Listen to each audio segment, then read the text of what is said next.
In this exercise, I'm going to show you how to selectively increase the contrast of an alpha channel using a technique known as overlay painting. So you grab the brush tool, you set it to the overlay blend mode, and then you paint with black to make the darks darker inside of an image, or you paint with white in order to make the lights lighter. And I'll show you how that works in this exercise.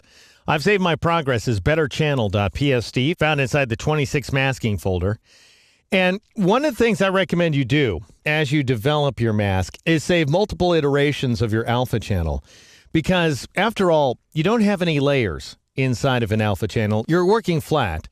And you want to be able to come back to previous versions of the alpha channel in case something goes wrong, which it oftentimes does. Sometimes you make missteps, just as you do in a larger world of Photoshop, and therefore it's great to be able to come back to an earlier step in a process. So I'm going to grab this channel, subtract 235 dodge, and I'm going to make a copy of it by dragging it and dropping it on the little page icon there. And I'll go ahead and name this guy hair mask, because after all, right now I'm just trying to mask the hair inside of the image. I'm not worried about the arms or the dress. They're a total mess at this point. Now notice that I have keyboard shortcuts along the right side of the channels panel. And assuming default settings, or that you've been following along with me throughout the series, then Controller Command 2 is going to take you to the full color composite. And then Controller Command 3 through 5 are going to take you to the color bearing channels, the red, green, and blue channels.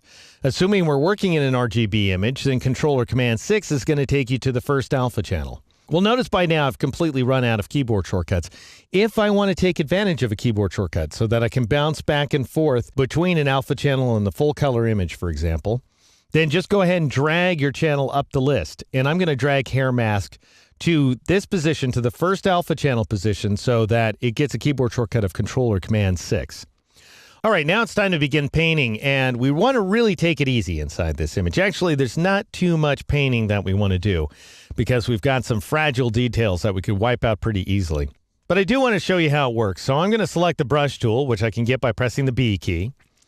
And then I'll right-click inside the image window just to confirm the size and hardness values. I definitely want the hardness to be 0%, just as when I was dodging in the last couple of exercises. It's very important so that we maintain soft transitions. The size value can be whatever you want it to be. I'm going to go ahead and raise it to, let's say, 400% for this image.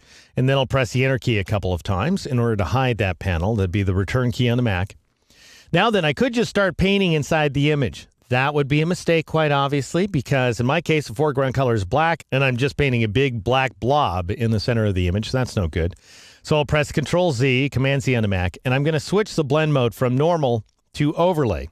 Once again, allows me to darken the darkest stuff with black and lighten the lightest stuff with white. So I'll go ahead and choose overlay. Now, if I paint inside the image, you can see that the highlights are protected and just the shadow detail changes, but with one big brush stroke, I've wiped out a lot of hair. So I want to take it a little easy. I'm going to press Control-Z, Command-Z on the Mac to undo that modification. I'll reduce the opacity value to 50% by pressing the 5 key. And I'm just going to click in a few selective regions here. I'll click right there, maybe right there. I'm not dragging it all. Notice that I'm just clicking in order to darken up some details. The last thing I want to do is make any of the transitions too sharp, because I want the hairs to die gradually as they drift away from the model's head. And so I'm just clicking here and there in order to add some darkness to a few regions inside the image, and that's probably good enough. I probably don't want to go any farther than that. Now, if you wanted to brighten some of the hairs, you could by pressing the X key to make white your foreground color, and then you could paint inside the image, but I'm not sure I would do that. I mean, you could paint a little inside the hair like so, in order to make those holes in back of the hair a little smaller. And that might work pretty well for you, but that's about it. That's all I would do. All right, a little more cleanup is in order, however. So I'm going to press the X key again to switch to black. So my foreground color is black. I'm going to press the 0 key to raise the opacity value to 100% there. And then I'm just going to paint in the corners. So not on the hair. I'm avoiding the hair like crazy at this point. I'm just painting in the corners of the image in order to sink those corners to black, because they all need to be blackened up a little bit. And I might paint up in this region as well, just a brush stroke like so. But again, taking care not to paint on the hair. All right, next I'm going to grab my lasso tool by pressing the L key. And I'm going to alt-click like so. I'm going to alt-click from the left side of the image. This would be an option click on the Mac. And thanks to the fact that I have the Alt or Option key down, I'm drawing a polygonal outline. And I'll just click at a few spots like this. So notice that I'm clicking up into the arm and neck region a little bit. And then I'm clicking around the base of the image. So notice I'm zoomed out far enough so that I can see a little bit of that dark gray pasteboard. And then I'll release my mouse button in order to select this region. So I invite you to do the same thing if you're working along with me. My foreground color is black, so I'll press Alt Backspace or Option Delete on the Mac to fill that region with black.